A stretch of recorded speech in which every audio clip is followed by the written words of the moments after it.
আমরা গণমাধ্যমের স্বাধীনতায় বিশ্বাসী। তো গতকাল একটা মিডিয়াতে দেওয়া সাক্ষাৎকারে 15 সেকেন্ডের ফিনিশিং এর ব্যাপারটা নিয়ে তুমুল আলোচনা সমালোচনার ঝড় উঠেছে। তো আমি আপনাদেরকে এই 15 সেকেন্ডের ফিনিশিং এর ব্যাপারটা একটু ক্লিয়ার করি।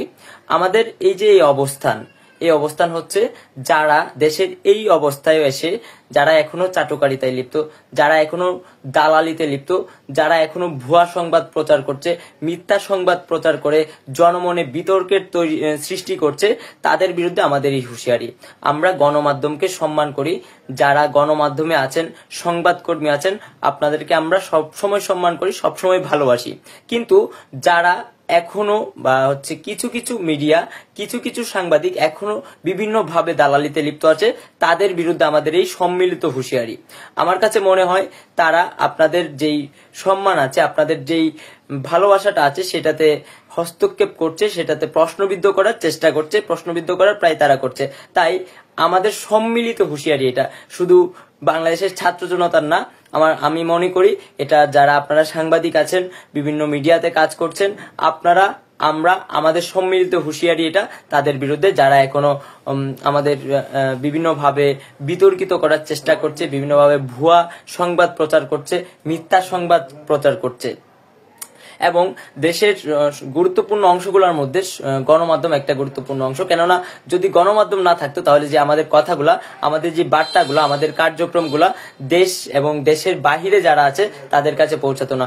আজকে গণমাধ্যম ছিল বলেই আমাদের এই যে আন্দোলনটা হয়েছে, সেই বিপ্লবটা ছড়িয়ে গেছে সারা বিশ্বে। আজকে দেখা যাচ্ছে পাকিস্তানে আন্দোলন হচ্ছে, আজকে ইন্ডিয়াতে আন্দোলন হচ্ছে। তো এই যে গণমাধ্যমের ভূমিকা, সেটা আসলেই সম্মান পাওয়ার মতো।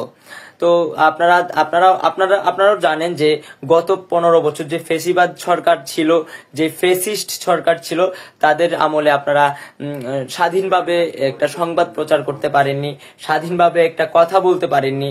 তো সেই জন্য আমরা আমাদের সবার মুক্তির জন্য সেই বিপ্লবটা চলমান আছে।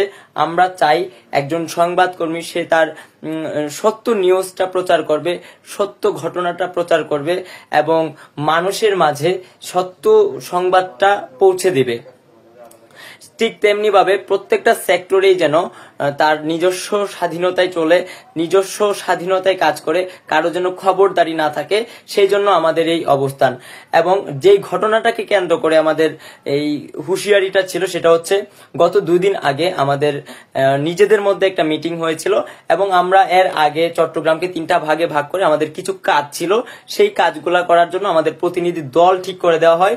সেই প্রতিনিধি দলটার কাজ শেষ হয়ে গেছে, যার ফলে আমরা সেই প্রতিনিধি দলটার আর প্রয়োজনীয়তা মনে করছি না, যার কারণে আমরা সেটাকে আপাতত স্থগিত রেখেছি। কিন্তু যখন আবার প্রয়োজন হবে তখন আবার সেটাকে আমরা অ্যাক্টিভ করব। কিন্তু আমরা এই ব্যাপারগুলো নিয়ে মিডিয়াতে কোনো রকম কথা বলি নাই এবং আমরা মিডিয়াতে সেটা নিয়ে কারোর সাথে আমরা সাক্ষাৎকার দেইনি, অর্থাৎ আমরা সেদিন কোনো মিডিয়ার সামনেই যাইনি। কিন্তু আমাদের নামে একটা ভুয়া সংবাদ প্রচার করেছে যে চট্টগ্রামের প্রত্যেকটা ইউনিট বাতিল করা হয়েছে, কমিটির প্রত্যেকটা ইউনিট বাতিল করা হয়েছে, যার ফলশ্রুতিতে এবং আমাদের যে সংবাদটা প্রচার করেছে সেটা সম্পর্কে আমরা নিজেরাও জানি না, আমাদের সাথে কোনো রকম যোগাযোগ করে নাই। তো আমরা বলবো, আপনারা যদি আমাদের কোনো সংবাদ প্রচার করেন, অন্তত আমাদেরকে একটু জিজ্ঞেস করেন বা হচ্ছে সত্য মিথ্যাটা যাচাই করে প্রচার করার চেষ্টা করবেন। কারণ গণমাধ্যমের প্রতি মানুষের একটা আস্থা আছে, আমরা আশা রাখি সেই আস্থাটা আপনারা ধরে রাখবেন। এবং যে সংবাদটা প্রচার করেছে সেটা সম্পূর্ণ মিথ্যা, যার ফলে আমাদের তাদের বিরুদ্ধে অবস্থান। তো যারা এখনো বিভিন্নভাবে দালালিতে যুক্ত আছে, বিভিন্নভাবে চাটুকারিতায় লিপ্ত আছে, তাদের বিরুদ্ধে আমাদের এই হুঁশিয়ারি, তাদের বিরুদ্ধে আমাদের এই সম্মিলিত হুঁশিয়ারি। তাই যেটা মিসআন্ডারস্ট্যান্ডিং হয়েছে সেটা আশা করি ক্লিয়ার হয়ে গেছে। আমরা যখন প্রত্যেকের জায়গা থেকে কাজ করব এবং আমরা কাঁধে কাঁধ মিলিয়ে পায়ে পা মিলিয়ে কাজ করব, তখন আমাদের যে সুন্দর সোনার বাংলার স্বপ্ন দেখি, আমরা যে বাংলাদেশকে কল্পনা করি, সেই বাংলাদেশ খুব সহজেই আমরা বিনির্মাণ করতে পারবো। তাই আপনাদেরকে বলবো, আমরা সবাই একসাথে চলেন, কাজ করি। একসাথে কাজ করলে খুব সহজে আমরা একটা সুন্দর সোনার বাংলাদেশ পাবো। এবং দেশবাসীকে বলবো, আপনারা কখনো কোনোভাবে বিভ্রান্ত হবেন না, আমরা আমাদের কাজ চালিয়ে যাব।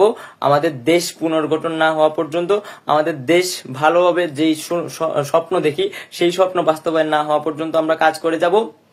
এবং আপনারা সবসময় সজাগ থাকবেন, সচেতন থাকবেন, যেন কোনোভাবে আমাদেরকে কোনো গুজব বিভ্রান্ত করতে না পারে।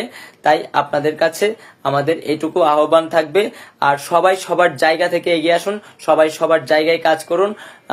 প্রত্যেকটা সেক্টরে, প্রত্যেকটা জায়গায় দুর্নীতিকে এখন ভেঙে দেওয়ার সময়, দুর্নীতিকে রুখে দেওয়ার সময়। সবাই সবার জায়গা থেকে সজাগ থাকবেন।